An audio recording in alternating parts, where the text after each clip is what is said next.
You ready? Sorry. You ready? Hi guys, today we're finally here in Toronto to see the most world-changing discovery. This company claims they have time machine. That could be revolutionary, guys. So we're finally here. Let's see what's up with these guys. Come on, Jesse, let's find out. Yeah.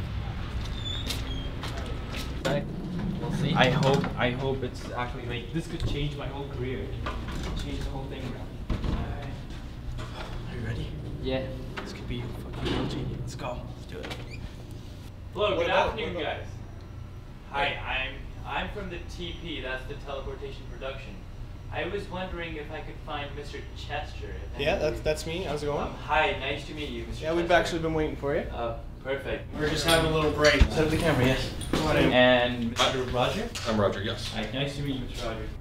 Fire away. Fire away. Invention. Thank you very much. When did you guys start this amazing invention? Well, the initial concept was about 10 years ago. You want to take this one?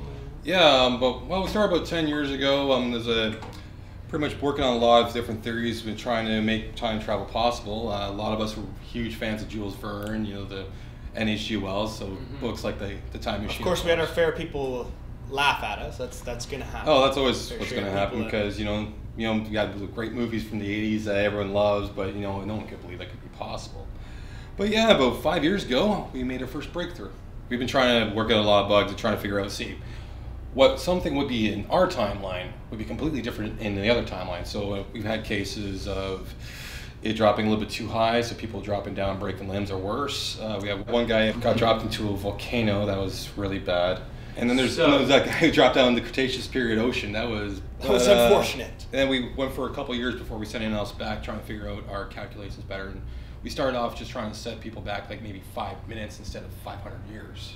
What was the first time you ever tried this machine? Well, this is a guy we sent back to a timeline that he really, you know, he had a little bit of connection to. He brings back all his supplies with him. A bunch of wine. I remember seeing bread, fish. You know, like he's started convincing people that he's performing miracles. He even took those prototype hover skates we had. Is that what? Yeah, and like he literally like walked over the river with them. He pissed off the wrong people and got himself nailed. Are there any other cases? In one case, one person decided he would go back in time to try to manipulate the stock market. In the process of doing this, so he caused the crash in 1929. So what's the purpose of this? Mostly to observe for ourselves what really happened. To learn. See, you look at a time between, roughly between 500 AD to 1200 AD, we don't really have all that much knowledge of what happened around that time. So there's a lot of gaps in history. We can go back and observe for ourselves, and we can set kind of like, I guess you can call like a time capsule for people of our time to know more. How do you know if the person is going to end up in the same place where you want them to be? The equator spins counterclockwise at about 1670 kilometers per hour. Relative to the sun, Earth orbits counterclockwise at 108,000 kilometers per hour, along a path tilted 23.4 degrees to its spin. Within our local neighborhood of stars, our entire solar system is drifting 70,000 kilometers per hour, roughly in the direction of the bright star Vega in the constellation of Lyra. And our solar system is part of a giant galaxy called the Milky Way, on a plane tilted about 60 degrees, approximately like the windshield of a car.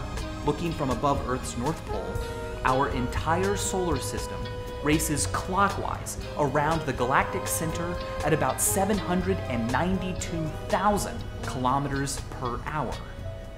Our whole galaxy is also moving through the universe. Very good question. Okay, so about 5 years ago, what was his name there? Jim was able to create the room. What it does is it actually triangulates with all the satellites. You know exactly the coordinates that you need to go. The Earth is always moving around the sun. That's why it's always changing. We need to know exactly what happened, inhabits that time and space then. Right, otherwise you would end up nowhere. Yeah, who knows where you'd end up. So right. Earth. Yeah, that is very risky indeed. He recently died, but why were you guys on Stephen Hawking's party?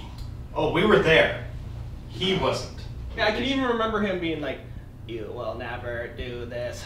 Joke's on you." Let me elaborate here, okay? Just to touch on what Stephen Hawking's theory there was, what has happened, So you can't actually go back and change what has happened in our timeline. The only thing you're actually going to do is create a separate parallel universe. Do you know what I mean? Where the effects of what you just did is now going to take effect, but it's not going to affect this timeline. It's actually a one-way trip as well. So you can come back as long as it's not past the event horizon. So like before time travel existed, right? The event horizon is pretty much like a point of no return. So you can't return to the present if you're past the time the machine was actually invented. Yes. Yeah, actually, I'm impressed you we caught that. What we're doing is actually sending people through space and time. So it doesn't actually have to be time travel. We could send you to Mars if you wanted to. Because literally we're just bridging a gap and going right through, right? But we don't know the coordinates, right? So it's such a risk. Right, so I could end up anywhere in the space, is that what you're trying to say? That's If exactly we're what to I'm Mars and it was the wrong axis, the wrong point, you would probably end up full in a vacuum, or you can get sucked into Jupiter's orbit and never see you again. Oh, I would not like that. There's all sorts of variables going. We could throw you into a wormhole. Next thing you know, you're on the other side of the unknown galaxy. You know, it's on that way. That is a very risky project. Is there any way you can travel into the future? The future's still unknown, right? Because you need to know.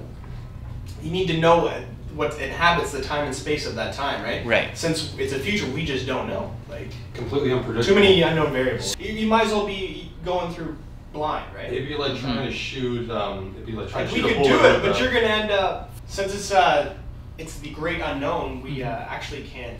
We have a hard time finding volunteers, if you will. Well, we do have obviously, risking very life. Difficult, very risky, and we also have a very strict screening process as well. So, it's pretty much out of the applicants we do end up getting, only 1 out of every 100 is even considered. We can't let people go Walmart. Chances are they'll drop themselves on the moon or something. They didn't know what they're doing. So someone can't just walk in and use our machine without really knowing what they're doing. Well, it's a good thing they can't come back. Like, we can only see, it only goes one way. We haven't figured out how to reverse the process yet. I would really like to see what you guys have come up with, if that's okay with you. Well, we can't really show you, but I can give you a small demonstration. Yeah, but we can't show you how this thing works, okay?